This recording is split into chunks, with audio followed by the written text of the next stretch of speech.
Di bawah bantuan pandai besi Master Ren Yuan ini, semua masalah langsung lenyap, kapten prajurit juga pergi dengan aib. Sementara kerumunan telah bubar, orang-orang masih tidak mau pergi terlalu jauh. Sebaliknya mereka dengan hormat mengamati Titan dari kejauhan. Cahaya berapi-api di mata mereka tampaknya ingin memakan Titan. Titan dengan malu berjalan kembali ke sisi Tang San sambil berkata, "Tuan muda, saya terlalu ceroboh." Ketika Ren Yuan yang berada di samping mereka mendengar ini, kakinya lemas dan hampir jatuh rata ke tanah. "Tuan muda." Pengrajin surgawi tuan ini benar-benar pergi dan memanggil pemuda yang hampir tidak terlihat seperti tuan muda berusia 20 tahun. "Surga. Apa yang terjadi di sini?" Melihat Tang San memegang Xiao Wu yang menakjubkan, dengan ekspresi sejernih langit, Ren Yuan tidak bisa tidak merasa malu. Dia belum pernah melihat pemuda yang begitu tampan dan wanita muda yang sangat cantik. Bertindak seolah-olah tidak memperhatikan Ren Yuan mengawasinya dengan tatapan mengerikan, Tang San memandang ke arah Titan dan berkata, "Karena kita akan menemui pengrajin ilahi Lou Gao, melakukannya sedikit lebih awal tidak ada salahnya." Titan secara alami tahu bahwa semua orang di daerah itu melihat mereka dan dengan demikian memberitahu Tang San, "Tuan muda, akan lebih baik jika kita naik kereta untuk saat ini. Setelah kita bertemu dengan Lou Gao, biarkan aku menemanimu dan membawamu berkeliling Gengsin." Kelompok itu sekali lagi naik kereta mereka. Ren Yuan juga memiliki keberuntungan naik kereta yang sama dengan Titan saat mereka menuju distrik pusat kota Gengsin. Meskipun Ren Yuan benar-benar ingin bertanya kepada Titan tentang identitas Tang San, karena dia tahu dia memiliki identitas yang rendah hati, dia memutuskan bahwa tidak meminta adalah yang terbaik. Sambil mengarahkan kereta ke depan, dia tidak bisa tidak terus-menerus melihat ke belakang ke arah Tang San yang hanya memegang tangan Xiao Wu sambil beristirahat dengan mata tertutup. Kota Gengsin sendiri tidak terlalu besar, dan tak lama kemudian mereka telah mencapai jantung kota tempat kereta berhenti. Ren Yuan melirik keluar jendela kereta sebelum mengumumkan, "Semuanya, kita telah tiba, ayo turun dari sini." Kemudian melompat dari kereta, selanjutnya mengambil inisiatif untuk membuka tirai kereta. Titan, Tang San dan Xiao Wu turun secara berurutan. Sementara Oscar, Ning Rongrong dan Ma Hongjun juga turun dari kereta belakang. Ketika semua orang turun dari kereta mereka, mereka tidak bisa tidak melihat ke atas. Kereta telah berhenti di depan sebuah gedung tinggi. Jika Anda mengangkat kepala untuk melihat, Anda dapat melihat bahwa bangunan ini tingginya setidaknya 30 meter dan membentang di area yang luas. Untuk sebuah bangunan yang menempati ruang yang begitu besar di jantung distrik kota, Anda dapat mengatakan bahwa itu sangat penting bagi kota. Tampilan keseluruhan bangunan mirip dengan arena pertempuran besar di kota Suotuo, dan di wilayah atas bangunan tergantung plakat besi gelap tanpa kata-kata di atasnya, hanya pola cembung palu dan pahat. Tanpa harus bertanya, Tang San dan geng sudah tahu di mana mereka berada tanpa ragu. Ini adalah markas besar Asosiasi Pandai Besi.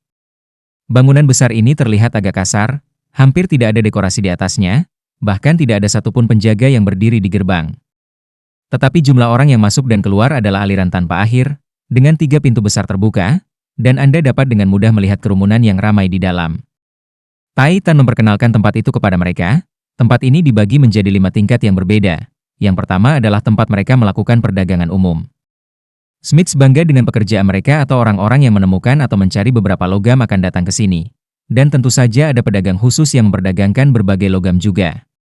Lantai kedua untuk perdagangan barang yang lebih berharga atau barang langka. Lantai ketiga adalah distrik pendaftaran pandai besi. Disitulah mereka melakukan penilaian peringkat pandai besi. Lantai 4 adalah area VIP dan juga area pelelangan. Secara berkala beberapa barang langka dan berharga akan ditempatkan di sana untuk dilelang. Terakhir lantai 5 adalah area kerja Asosiasi Pandai Besi. Ren Yuan, tidak ada banyak perubahan pada apa yang baru saja saya katakan kan? Lagi pula aku sudah lama tidak kembali ke sini. Ren Yuan tersenyum dan dengan cepat berkata, "Tidak ada perubahan, tidak ada perubahan, ini sudah menjadi aturan dasar Asosiasi Pandai Besi selama bertahun-tahun. Apakah Anda semua akan langsung menuju ke lantai 5 untuk melihat Presiden?" Titan terkekeh sambil berkata, "Karena kita sudah di sini, bagaimana mungkin kita tidak pergi menemui teman lama dulu? Tuan muda, mari kita pergi." Kelompok itu berjalan ke Asosiasi Pandai Besi. Lantai pertama adalah aula berisik yang luas yang benar-benar terbuka untuk semua orang, tidak termasuk pilar pendukung. Itu semua adalah ruang terbuka yang besar, hanya terjauh dari dinding ada counter penjualan. Di belakangnya dipenuhi dengan berbagai macam barang pandai besi. Tanpa perlu Titan untuk berbicara terlebih dahulu, Ren Yuan memperkenalkan, tingkat pertama ini dibagi menjadi 2 bagian yang berbeda. Kiri untuk pandai besi untuk menjual kreasi mereka dan kanan untuk perdagangan logam. Asosiasi akan mengenakan biaya 5% di sini. Jadi semua pandai besi yang datang ke sini memiliki identitas tertentu dan mereka bisa datang dari seluruh wilayah. Mengapa tidak pergi melihat-lihat dan melihat apakah ada yang menarik perhatian Anda? Tang San menganggukkan kepalanya dan dengan hati-hati mengamati tempat itu untuk saat ini. Jika seperti yang dikatakan Ren Yuan, meskipun ada banyak orang di aula hanya ada beberapa pandai besi, sebagian besar orang terlihat seperti pelanggan. Beberapa sibuk melihat-lihat, yang lain mendiskusikan harga barang, itu adalah pemandangan yang sangat hidup untuk dilihat. Ren Yuan melanjutkan dengan mengatakan, secara komparatif, barang-barang di federasi akan dihargai sedikit lebih tinggi daripada barang-barang di luar tetapi di sini, ada jaminan kualitas semua barang, hanya setelah dievaluasi dengan benar, barang-barang itu akan dijual. Di luar, Anda juga bisa mendapatkan banyak barang tetapi jika Anda tidak tahu barang-barang Anda mungkin akan tertipu seperti yang baru saja terjadi. Saat berbicara, Ren Yuan membawa kelompok itu ke tangga di sisi aula. Di dekat tangga ada dua penjaga yang berdiri, tetapi anggota klan yang dibawa Titan bersama kelompoknya hanya melambaikan sesuatu di depan penjaga dan mereka berdiri. Ketika mereka memasuki lantai 2, suasana tiba-tiba berubah, tidak setinggi lantai pertama dan juga tidak terbuka. Kesan pertama yang diberikannya adalah damai, tidak ada suara yang ditemukan di lantai pertama yang terdengar di sini. Area ini dibagi agar terlihat seperti distrik perbelanjaan lokal dengan dua baris toko yang dipisahkan oleh trotoar selebar 5 meter. Di area yang luas ini setidaknya harus ada beberapa ratus toko. Ren Yuan berkata, ini adalah area perdagangan yang mahal. Untuk dapat mendirikan toko di sini, seseorang harus memiliki semacam latar belakang. Di sini juga dibagi menjadi dua area produksi dan area logam. Biasanya ada banyak barang bagus di sini tetapi harganya juga relatif lebih tinggi. Jika Anda tertarik, Anda dapat mencoba menjual di sini juga. Perkenalannya yang terperinci ke daerah-daerah ini bukan untuk Titan melainkan untuk Tang San, yang tampaknya sangat tertarik dengan daerah itu. Tang San yang hanya melihat sekilas barang yang dijual juga dapat melihat bahwa semuanya memiliki kualitas yang lebih baik daripada yang ada di konter di lantai bawah. Setelah membawa kelompok itu ke tangga menuju lantai 3, Ren Yuan berhenti dan dengan rendah hati berkata, saya hanya bisa mengirim kalian semua sampai di sini. Titan mengangguk padanya sebelum berkata, kamu telah membantu, terima kasih. Di antara lantai 2 dan 3, ada dua penjaga yang sama, tetapi dibandingkan dengan penjaga di lantai bawah ada perbedaan yang jelas. Karena persepsi spiritual Tang San yang luar biasa, dia dapat mengatakan bahwa para penjaga di bawah hanya memiliki kekuatan roh peringkat 30 atau lebih, tetapi keduanya setidaknya harus memiliki kekuatan roh peringkat 50. Melihat rombongan mendekati mereka, mereka tidak berbicara sepatah kata pun tetapi hanya mengangkat tangan dan dengan tenang menatap mereka.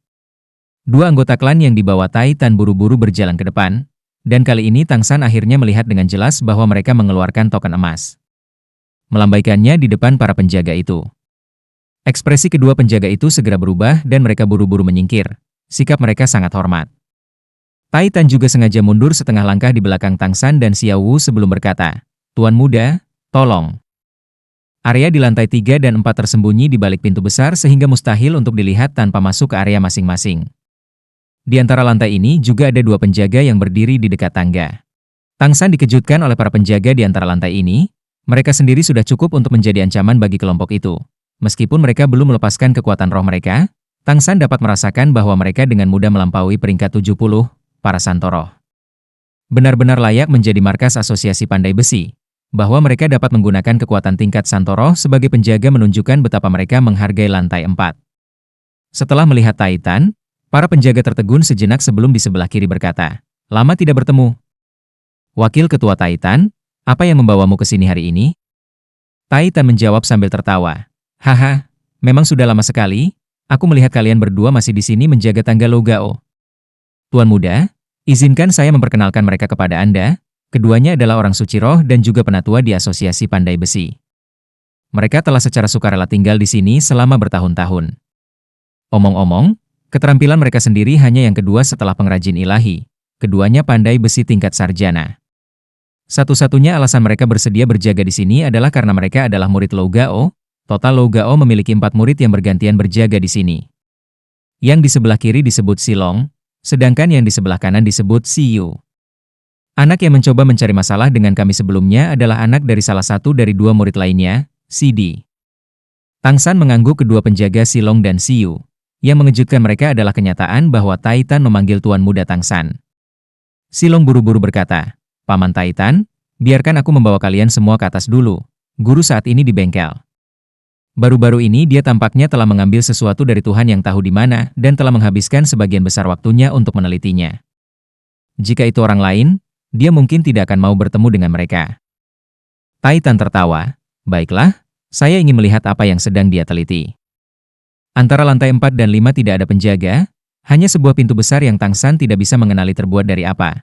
Hanya menebak bahwa itu mungkin pintu paduan yang terdiri dari banyak logam yang berbeda. Silong berjalan ke pintu besi dan mulai mengetuk pintu dengan ringan secara berirama. Menonton gerakannya, Tang San tidak bisa tidak menyipitkan matanya. Dengan bantuan kekuatan roh, dia bisa melihat bahwa setiap kali Silong mengetuk pintu itu di tempat yang berbeda dengan kekuatan yang sedikit berbeda digunakan setiap kali. Pintu itu juga akan menghasilkan suara. Kebisingan mekanis yang sedikit berbeda setiap kali. Setelah ketukan ke-36, pintu besi itu terbuka dengan suara tergores, memperlihatkan sebuah lorong di lantai atas. Titan memandang dua klan yang dibawanya dan berkata, "Kalian berdua tunggu saja di sini dulu." Mengatakan demikian, dia dan Tang San naik bersama dengan Silong ke lantai tertinggi di markas asosiasi, lantai 5. Saat mencapai lantai 5, mereka bisa mendengar deringan logam yang bertabrakan dengan nada tinggi. Titan memberitahu Tang San dengan lembut, sebenarnya, lantai 5 ini adalah bengkel pribadi asosiasi pandai besi itu sendiri. Setiap pandai besi dari tingkat sarjana atau lebih tinggi memiliki area pribadi mereka sendiri di sini. Kembali pada hari-hari saya juga memilikinya, tetapi karena saya tidak tinggal di sini lagi, saya juga tidak kembali ke sini untuk Smith. Saya mengembalikan daerah saya ke asosiasi. Di luar pintu setiap kamar ada nomor sederhana mulai dari sisi terluar hingga area terdalam. Total ada 36 kamar, tetapi hanya ada 4 atau 5 yang memiliki suara yang keluar darinya. Jelas, selama tahun-tahun ini di mana orang tidak terlalu menghormati pandai besi, jumlah pandai besi tingkat sarjana menjadi sangat sedikit. Silong membawa mereka ke pintu terdalam sebelum dengan hormat mengangkat tangannya dan mengetuk pintu. Dari dalam ruangan, suara serak yang gelisah bisa terdengar. Bukankah sudah kukatakan, tidak ada yang boleh menggangguku. Silong buru-buru berkata, "Guru, ini aku. Maaf mengganggu Anda, tetapi, Wakil Presiden Titan telah datang, saya tidak punya pilihan selain memberitahu Anda. Tolong maafkan saya untuk ini." Setelah pernyataan Silong, suara gelisah itu menghilang dan tidak lama kemudian serangkaian suara mekanis terdengar diikuti oleh pintu geser terbuka memperlihatkan ruangan terang di dalamnya. Hal yang aneh adalah tidak ada jendela di ruang pandai besi namun sangat terang. Tampaknya di atap di dalam tergantung lampu ajaib. Itu cukup mewah. Orang yang membuka pintu adalah seorang lelaki tua gemuk dengan tinggi sekitar 1,6 meter.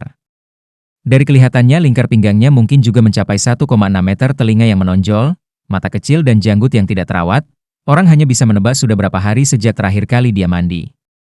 Pakaiannya longgar dan wajahnya ditutupi bubuk logam seperti benda-benda.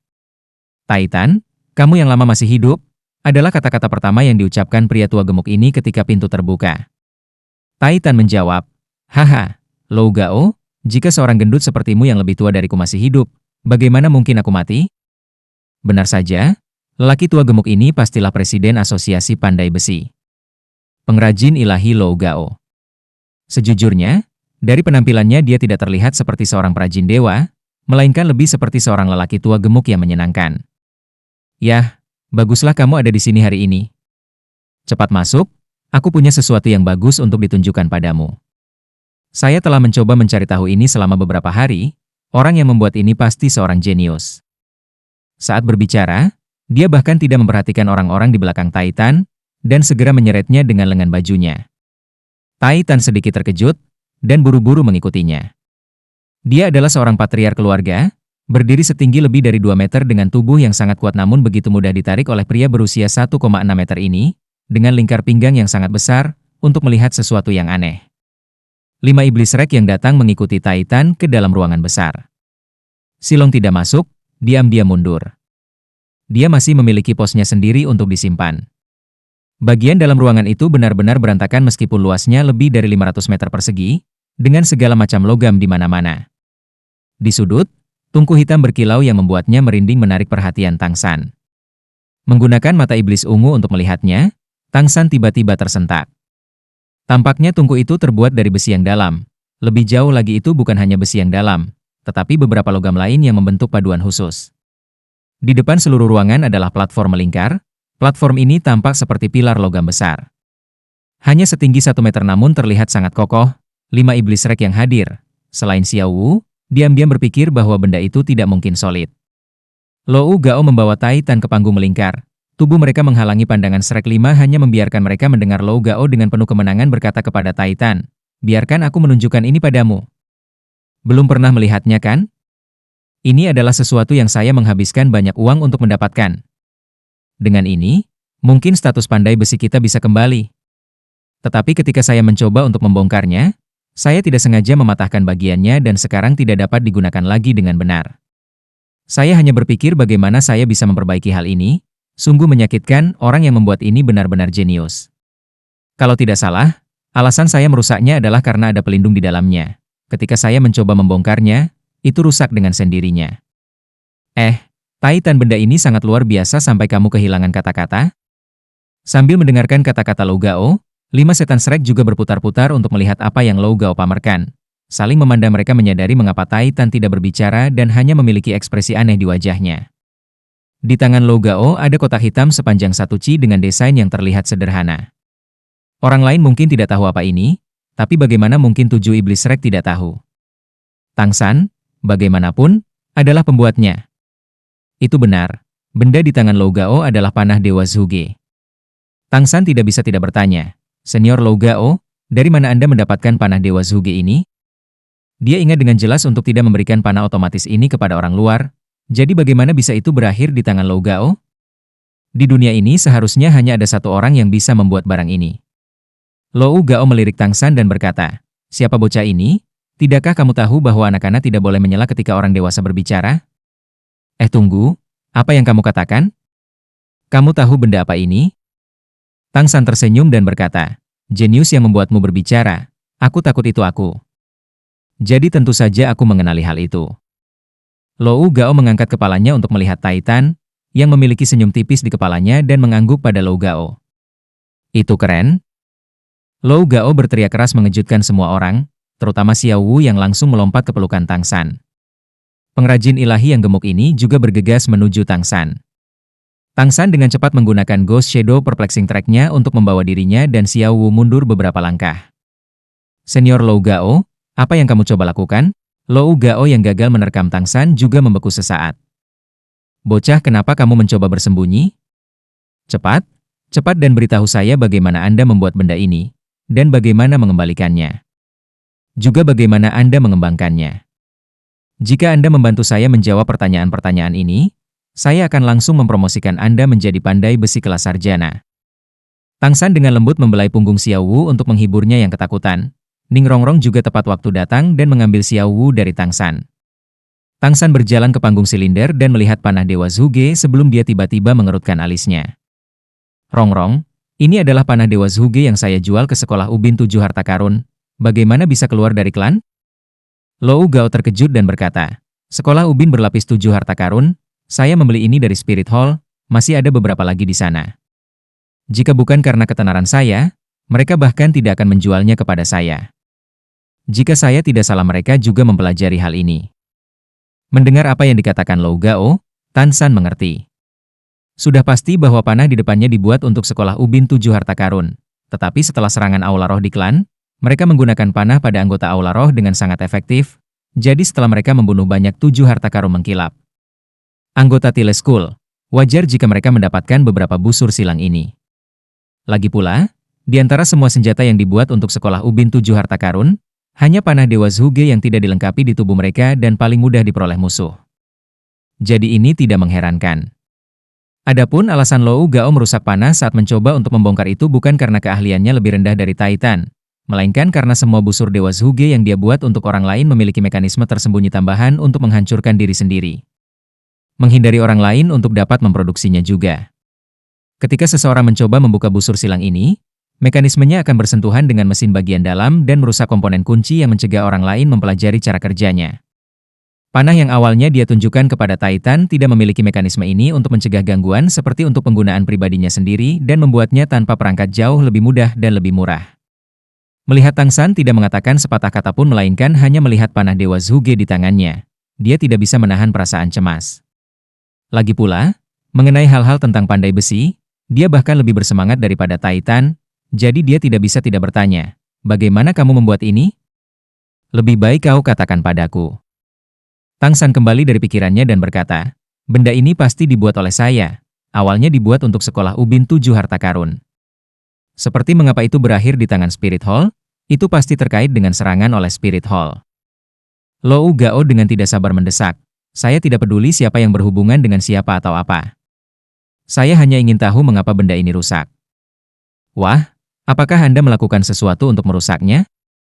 Tang San berbicara dengan senyum acuh tak acuh, panah Dewa Zhuge ini adalah desain saya, untuk mencegah orang lain menirunya. Saya telah memasang sesuatu di dalamnya sehingga setelah dibuka akan rusak dan beberapa bagian baru akan rusak. Diminta untuk memperbaikinya. Mata Lou Gao berbinar, tidak masalah, tidak masalah. Saya memiliki semua jenis logam di sini. Apapun yang Anda butuhkan, sebutkan saja dan saya dapat memberikannya kepada Anda. Jika Anda ingin membuatnya sendiri juga tidak apa-apa, tempat saya ini dilengkapi dengan cukup baik. Tang San menggelengkan kepalanya dan berkata, Senior, kali ini aku harus mengecewakanmu. Kali ini saya tidak dapat membantu Anda memasang kembali panah Dewa Zhuge ini. Mata Lou Gao tiba-tiba berkobar. Kenapa? Kamu bocah kecil, kamu pasti murid Titan kan? Apakah kamu tidak tahu siapa aku? Saya adalah Presiden Asosiasi Pandai Besi. Bukankah aku sudah memberitahumu?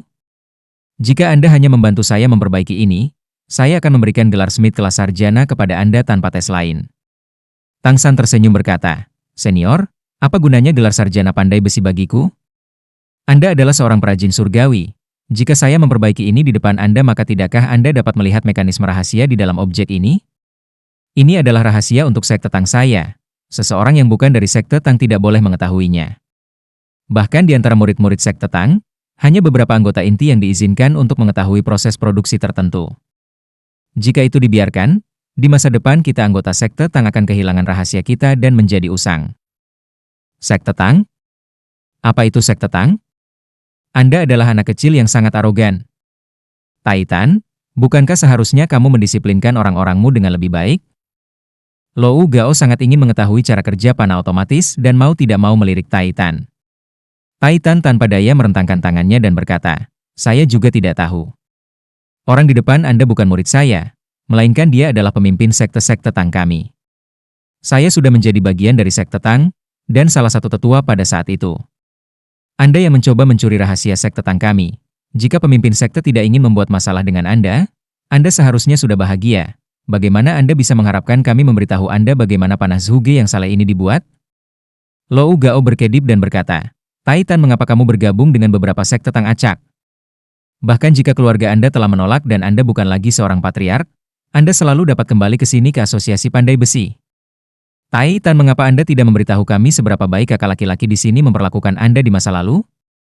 Titan tertawa kecil dan berkata, saat itu kamu benar-benar baik padaku ketika aku pertama kali datang ke asosiasi. Akhirnya kamu menjadi presiden dan aku wakilnya. Lou Gao menepuk pahanya dan berseru, itu benar. Kami telah menjadi saudara yang baik selama ini.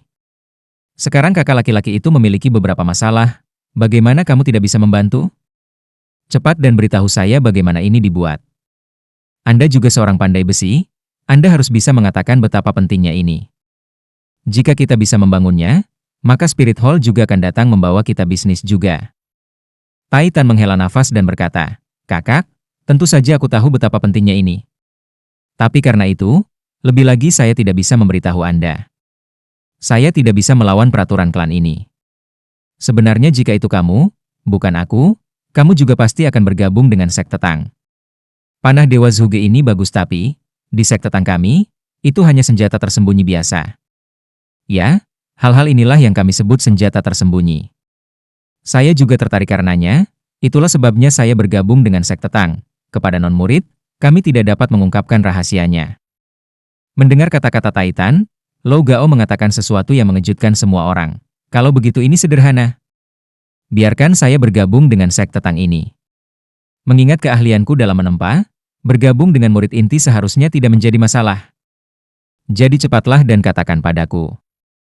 Titan memiliki senyum licik di bibirnya sementara Tang San dengan cepat berkata, Senior, Anda benar-benar ingin bergabung dengan sekte Tang? Tapi kamu adalah presiden asosiasi pandai besi. Lou Gao tanpa sadar berkata, posisi ini sebagai presiden, saya sudah bosan dengan itu. Setelah melihat panah Dewa Zhuge yang luar biasa ini, Saya merasakan sesuatu yang belum pernah saya rasakan selama bertahun-tahun. Perasaan impulsif muda ini menyapu saya seperti ketika saya pertama kali belajar cara Smith. Sekarang Anda bisa memberitahu saya bagaimana hal itu dibuat, kan? Oscar yang berdiri di samping berkata, setelah bergabung dengan sekte Tang, Anda akan menjadi murid sekte Tang. Sejak saat itu akan melayani sekte Tang. Anda tidak akan pernah bisa menyebarkan rahasia sekte Tang di luar klan. Tentu ini juga berarti Anda tidak bisa memberitahu mereka kepada pandai besi di luar sekte Tang. Lou Gao agak terkejut berkata, kalian semua sangat merepotkan. Membatasi ini dan itu. Apakah Anda tidak tahu seberapa buruk pandai besi memilikinya sekarang? Di luar kota Gengsin kita semua dianggap yang terendah. Semua orang mencoba menggertak kita. Dan apakah Anda tahu mengapa? Itu semua karena kita tidak memiliki status sama sekali. Wah, karena kamu bisa menemukan semua hal ini, bukankah kamu juga pandai besi? Apakah Anda tidak ingin mencari lebih banyak manfaat bagi kami pandai besi di industri ini? Melihat Lou Gao yang tulus dan bersemangat, otak Tang San juga bekerja mati-matian. Dia tahu bahwa ini jelas merupakan kesempatan besar baginya, dan jika dia menangkapnya dengan baik, itu akan memiliki dampak yang tak terukur pada masa depan sekte Tang. Dia dengan cepat melirik Titan yang juga menatapnya dengan tatapan bersemangat. Mengambil napas dalam-dalam untuk menenangkan dirinya, Tang San memberitahu Lou Gao, Senior, Anda adalah presiden asosiasi pandai besi Anda, saya merasa akan lebih baik jika Anda tidak bergabung dengan kami. Saya tidak mungkin menerima sosok seperti Anda. Tapi Anda benar, saya juga bisa dianggap sebagai pandai besi, terlebih lagi saya adalah anak seorang pandai besi. Demi kepentingan industri pandai besi, aku harus menolak. Ketika saya mendirikan sekte Tang, saya telah mempertimbangkan dampaknya terhadap industri pandai besi. Namun, juga demi saya, jika saya mengajari semua pandai besi seni saya, bagaimana sekte Tang masih bisa bertahan? Saya tahu bahwa kehidupan seorang pandai besi tidak mudah. Bagaimana dengan ini? Mengapa tidak membiarkan sekte Tang dan asosiasi pandai besi bekerja sama? Biarkan sekte Tang secara resmi mempekerjakan beberapa pandai besi yang terampil untuk membantu membuat bagian-bagian untuk senjata tersembunyi ini. Dengan cara ini saat senjata tersembunyi sekte Tang berkembang, status pandai besi juga akan meningkat.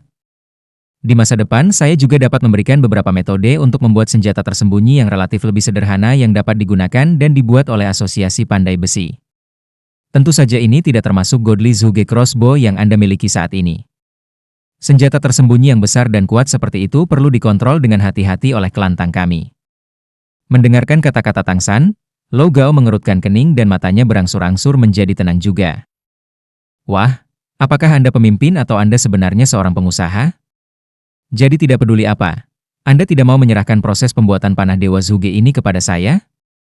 Bagaimana jika saya mendapatkan sesuatu untuk ditukar dengan itu? Tang San tersenyum dan menjawab, saya tidak akan menukarnya. Lou Gao mengeluh, kamu bahkan tidak tahu apa yang akan aku tawarkan namun kamu sudah mengatakan tidak? Tang San mengangguk dan berkata, tidak peduli apa itu, saya tidak akan setuju dengan perdagangan. Godly Zhuge Crossbow akan menjadi salah satu inti senjata tersembunyi sekte Tang di masa depan. Jika metode produksi dibocorkan, terlebih lagi ke Institut Pandai Besi, maka sekte Tang tidak akan menjadi satu-satunya sekte Tang. Lou Gao dengan marah menggebrak meja dengan tangannya, suara keras bisa terdengar di setiap sudut Institut Pandai Besi. Wah, hari ini kamu datang bersama Titan, aku percaya kamu datang untuk membeli sesuatu. Apakah kamu percaya bahwa jika aku mau, aku bisa membiarkan kamu menjadi tidak dapat membeli apapun di sini? Saya bisa menghentikan semua orang di sini untuk menjual apapun kepada Anda.